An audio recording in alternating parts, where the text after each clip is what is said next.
ஒரு குரங்காட்டி சில குரங்குகளை வாங்கி அவற்றிற்கு நடனமாட கற்றுக் கொடுத்தான். அவை மிகவும் அற்புதமான நடனமாடும் திறனை பெற்றன. குரங்காட்டி குரங்குகளை நாட்டின் பல்வேறு இடங்களுக்கு அழைத்துச் சென்று அவற்றை மக்கள் முன் நாட்டியமாட வைத்தான். மக்கள் அவற்றைக் கண்டு மிகவும் ரசித்தனர். நடன குரங்குகளின் பெருமையை நாட்டின் மன்னன் கேள்விப்பட்டான். குரங்குகள் நடன காட்சிக்கு நாட்டின் முக்கியமான பிரமுகர்கள் அனைவரும் அழைக்கப்பட்டிருந்தனர்.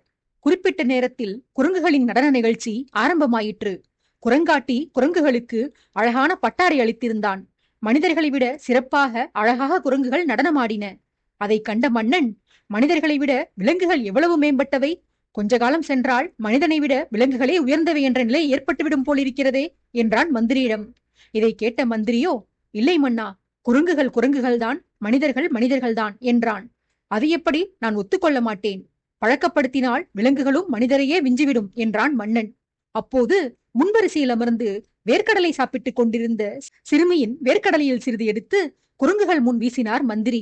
அவ்வளவுதான். ஆடிக்கொண்டிருந்த நடனத்தை விட்டுவிட்டு ஓடி வந்து கடலை பொறுக்குவதில் சண்டை போட்டுக் கொண்டன குரங்குகள். குரங்காட்டி எவ்வளவோ கத்தியும் கேட்கவில்லை அவை.